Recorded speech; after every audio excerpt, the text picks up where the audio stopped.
Good morning guys, Teacher A here and welcome to Gurong Pinoy sa Amerika. So for today, ang lesson natin ay addition and subtraction of polynomials. So paano ba natin ina-add or sinusubtract yung polynomials? Actually, iisa lang ang step sa parehong operation. Iyon ay combine similar terms. So kapag sinabing combine similar terms, pagsasamahin lang natin yung term na pareho yung letter or variable na may parehong exponent. So, hindi natin pwedeng pagsamahin yung magkaiba. So, paano ba yon? Simulan natin sa addition. Let's have example number 1.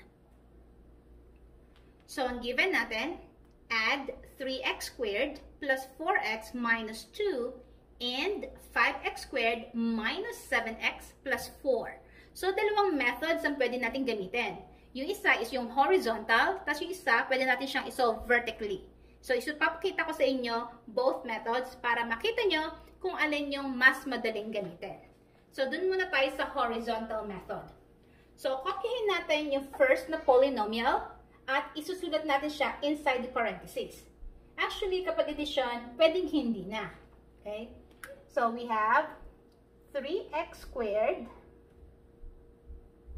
plus 4x minus 2 plus yung second na polynomial 5x squared minus 7x plus 4.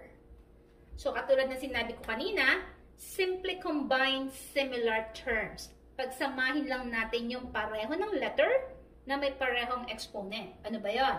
So check natin yung given. So yung may parehong x squared, pagsamahin natin tong dalawa na to. So, 3 plus 5. So, solve lang natin yung kanilang mga numerical coefficients, yung mga numbers. So, 3 plus 5 ay 8. And then, kokopyahin lang natin si x squared. Okay? Next, yung may x naman. So, si 4x and negative 7x. So, 4 minus 7 ay negative 3. And then, kopyahin natin si x. And then, i-combine natin yung mga constant terms. Ibig sabihin, yung walang variable, walang letter. Negative 2 plus 4. Or pwedeng 4 minus 2. That will give us positive 2. So, therefore, ang sagot natin sa example number 1 ay 8x squared minus 3x plus 2. Now, gamitin natin yung vertical method. Tingnan natin kung pareho tayo na magiging sagot. So, kopyahin natin yung first polynomial, 3x squared plus 4x minus 2 and then plus, make sure na kapag ginamit yung vertical method, naka-align yung similar terms. Ibig sabihin, yung pwede nyong i-combine nasa iisang column. So, yung may x squared, 5x squared yun, sulat natin siya underneath 3x squared. And then, minus 7x, may x siya, so sa ilalim din siya ng may x. So, minus 7x. And then, plus 4, constant term, nasa ilalim din siya ng constant term, plus 4. Yan. So, solve natin. It's either left to right or right to left. It doesn't matter kasi pareho lang naman ang magiging sagot. Okay? So, simulan natin sa kanan. So, 3 plus 5 ay 8. And then, kopyahin natin yung ating x squared. And then, dito naman tayo sa second column. 4 plus negative 7. Isang positive, isang negative. Kapag kinombine, i-minus. So, 7 minus 4 ay 3. Kokopyahin ang sign ng mas malaki. 7 ay mas malaki. Negative siya. So, this is negative 3. Then, kopyahin si x. Same thing dito. Isang negative, isang positive. Kapag kinombine, magkaiba ng sign, isusubtract. So, 4 minus 2 ay 2. Mas malaki si 4. Positive siya. So, positive 2. So, therefore, ang sagot natin dito, using the vertical method ay 8x squared minus 3x plus 2, which is similar doon sa ginamit natin, sasagot natin kanina sa horizontal method. Okay? Example number 2. So, number 2 example, add 4 minus 3b plus 6b squared and 2b cubed minus 8b minus 2. Again, simulan natin sa horizontal method. So, sulat natin ang given. We have 4 minus 3b plus 6b squared. And, so that means plus, i-add natin yung second na polynomial, 2b cubed minus 8b minus 2. There. So, katulad ng step natin kanina, combine similar terms. Pagsama-samahin ng pare-pareho. Yan. So, sa pagsusulat, yung proper way is, simulan natin sa may pinakamataas na exponent. So, ano ba may pinakamataas na exponent? 3. May kapareho ba siya dito sa given? Wala. So, therefore, kopyahin natin si 2b cubed.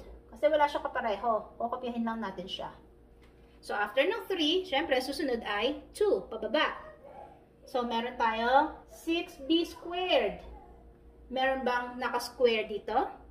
Wala din. So, therefore, you will just write it down. Kokopyahin mo lang ulit siya. And then, yung may bilang.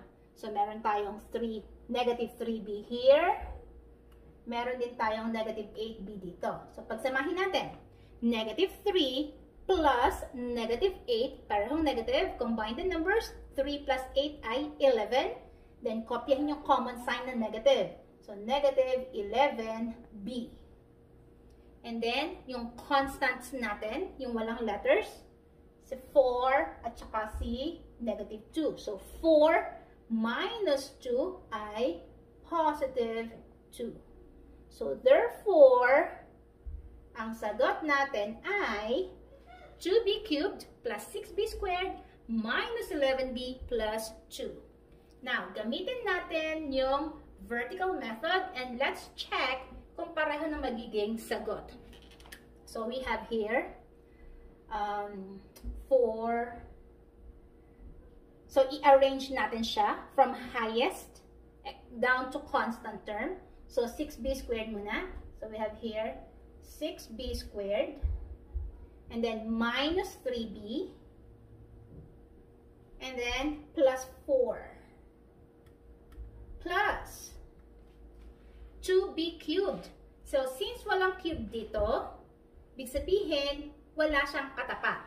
At siya yung nasa unahan kasi siya yung may highest exponent. So, 2b cubed, followed by minus 8b. So, bilang siya, susulat natin siya sa ilalim ng may b lang. So, we have 8b dito, negative. Then, minus 2, si constant, isusulat natin siya sa ilalim din ng constant. Yan. So, solve natin. So, in solving, kapag walang katapat, just bring it down. Kasi ina-add natin siya sa 0. So, 2b cubed, bring it down. Si 6b squared, wala na naman siyang katapat, so ina-add natin siya sa 0. Just bring it down. Walang sign, that means positive yon. So, lalagyan natin ito ng positive or ng plus. 6b squared.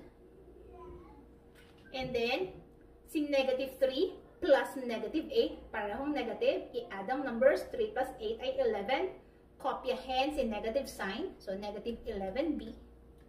And then, 4 plus negative 2, or pwedeng 4 minus 2 is positive 2.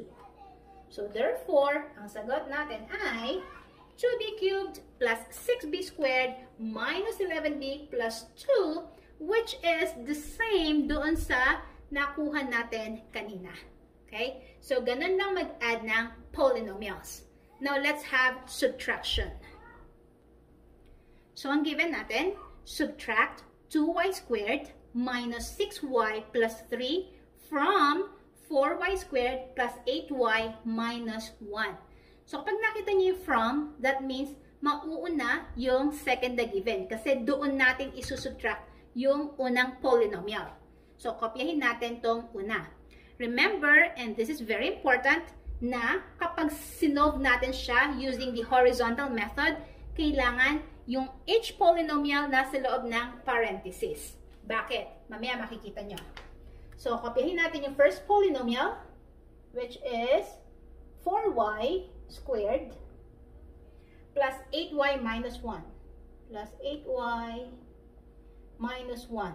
And then minus yung ating second na polynomial, which is 2y squared minus 6y plus 3.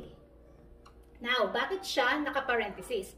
Kasi, kapag hindi natin siya pinarenthesis, malilito tayo doon sa sign niya at saka sa minus sign. Kasi, yung next step natin is, alisin natin yung parenthesis by distributing itong negative sign sa each term ng ating second na given. So, paano ba yon? Again, sa second na given yon. So, which means, yung unang polynomial natin, kokopyahin lang natin siya. So, 4y squared plus 8y minus 1. And then, ito na yung sinasabi ko. I-distribute natin yung negative sign sa bawat term na nasa loob. Kapag sinabing i-distribute, i-multiply. So, negative, tandaan, pag magkaiba, negative. Pag pareho ng sign, positive. So, isang negative, isang positive, magkaiba. So, ito ay magiging negative 2y squared. Or, susulat nyo lang na minus 2y squared. Next. So, ito tayo. Dito naman tayo sa pangalawa. Negative and negative, pareho. So, magiging positive siya. Positive 6y. And then, doon naman tayo sa last term. Negative at saka sa positive, magkaiba. So, si 3 magiging negative 3. Yan. Doon, kayo malilito kapag hindi nyo nilagyan ng parenthesis sa pagdidistribute ng negative sign sa second polynomial. Okay? Now, i-combine ulit natin yung similar terms katulad na ginawa natin sa addition. Wherein, ang pwede lang natin pagsamahin, yung pareho yung variable na pareho ng exponent. So, ano ba yung pareho dito? Si 4y squared, tsaka si negative 2y squared. So, 4 minus 2 ay 2. And then, kopyahin si y squared. There. And then, yung may y naman. Si 8y at saka si 6y, parehong positive. So, add 8 plus 6 ay 14y. And then, yung ating constants na negative 1 minus 3, parehong negative. So, add the numbers. 1 plus 3 ay 4. And then, kopyahin yung negative sign. So, therefore, ang ating answer ay 2y squared plus 14y minus 4. Okay? Now, gamitin natin yung vertical method and let's check kung ganito pa rin yung magiging sagot natin. So, isulat natin siya vertically, wherein, again, nasa iisang column yung similar terms. Yung parehong letter or variable na may parehong exponent. So, sulat natin yung nasa una. Yung second polynomial, hindi una. So, we have 4y squared plus 8y minus 1 minus yung ating first na polynomial, 2y squared minus 6y plus 3. So, paano ba to isosolve?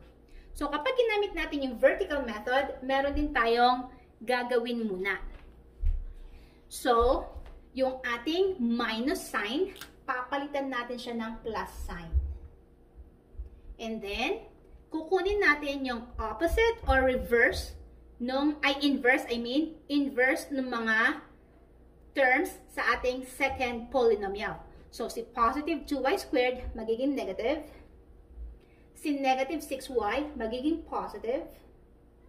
Si positive 3 magiging negative. So, iyan ang rules in subtracting polynomials. And then, once ma-change na natin yung operation tsaka yung sign ng ating second polynomial, we are going to add following the rules in adding. So, 4 plus negative 2, magkaiba ng sign, so isusubtract. 4 minus 2 ay 2. And then, kopyahin si y squared.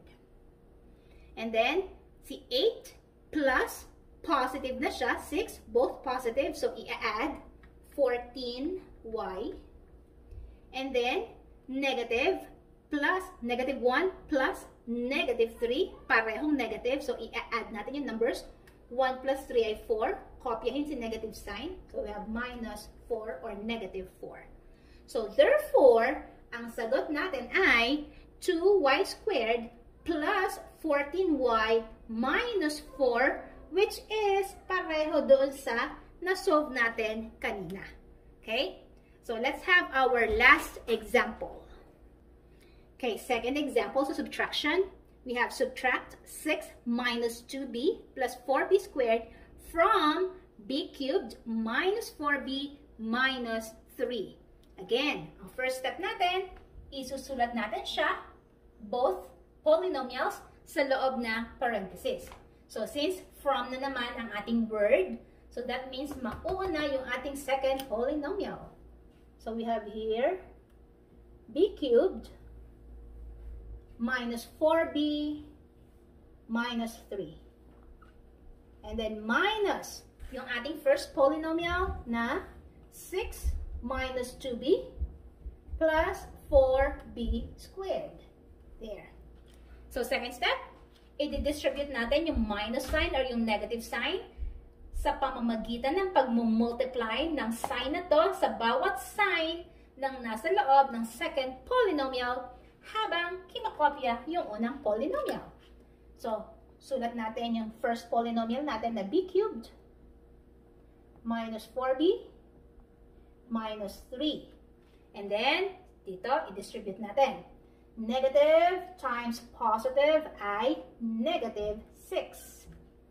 And then, negative times negative ay positive. Ay, ano ba yan? Positive 2b. And then, negative times positive, magkaiba ay negative 4b squared. There. And then, last step, pagsamasamahin ng pare-pareho. So, yung similar terms natin, yung like terms, i-combine natin. So, b cubed, walang ibang b cubed dito. So, therefore, just bring it down. Sulat lang natin siya. So, ano susunod sa 3? Yung 2. Ito, meron pa bang ibang naka-square dito? Wala na. So, therefore, kopyahin lang ulit natin to. Minus 4b squared. And then, yung may bilang. Ayun. So, si negative 4b, i-combine natin kay positive 2b. Magkaiba ng sign, subtract. 4 minus 2 ay 2. Kopyahin si b. Anong sign niya? Mas malaki si 4. Negative yon. So, negative 2b to. And then, i-combine natin yung ating constants. Yung walang letters. Si 3 tsaka si 6, both negative. So, i-add. 3 plus 6 ay 9. And then, kopyahin yung common sign na negative. So, we have here negative 9. So, therefore, ang ating final answer ay b cubed minus 4b squared minus 2b minus 9. Okay? So, this time, isolve natin siya vertically and i-check natin kung pareho ng makukuhang sagot. So, sulat natin ang ating first na given, first polynomial na b cubed minus 4b minus 3. So, b cubed. Since wala tayong naka-square, mag-leave tayo ng space para kay square. So, eto yung para kay square. Tapos dito natin sulat si minus 4b and then minus 3. Okay? And then minus yung ating second na polynomial na 6 minus 2b plus 4b squared. I-rearrange na natin siya in descending order of powers, which means yung pinakamataas na exponent, pababa sa constant. Magsimula tayo sa 4b squared. Walang square sa taas. Andito yung dapat. So, dito natin siya isusulat. 4b squared. Wala siyang katapat. Yan. And then, si negative 2b, nasa ilalim ni minus 4b. So, minus 2b. and then positive 6, so plus 6. There. Again, yung rule natin sa pagsusubtract ng polynomials or even ng integers ay yung minus sign, i-change natin sa plus sign. And then, kukunin natin yung inverse ng second na polynomial, wherein si positive magiging negative, si negative magiging positive. So, negative dito. Yan. And then, i-combine natin yung similar terms. B cubed. So, wala siyang katapat, walang term sa ilalim niya. So, that means, kopyahin lang natin si B cubed. So, B cubed. And then, si negative 4b squared, wala rin siyang katapat sa taas. So, just bring it down. Kasama yung sign ng negative. So, negative 4b, sorry, b squared pala. B squared. And then, si negative 4b plus positive 2b. Isang negative, isang positive, isubtract. 4 minus 2 ay 2. Kopyahin si b. Kopyahin ang sign ng mas malaki. Mas malaki si 4, negative siya. So, negative yung sagot. And then, negative 3 plus negative 6. Both negative. So, add the numbers. 3 plus 6 ay 9. Parehong negative. So, kopyahin si negative sign. Negative 9. So, therefore, ang sagot natin ay b cubed minus 4b squared minus 2b minus 9, which is the same doon sa na-solve natin kanina. So, ganun lang guys ang pag-add or pag-subtract ng polynomials. Simply combine similar terms. So, kung sa tingin nyo nakatulong ang aking video sa inyong module, sa inyong lesson, kindly give me a like para i-share to in YouTube sa iba. So, that's it. See you on my next video. Paalam!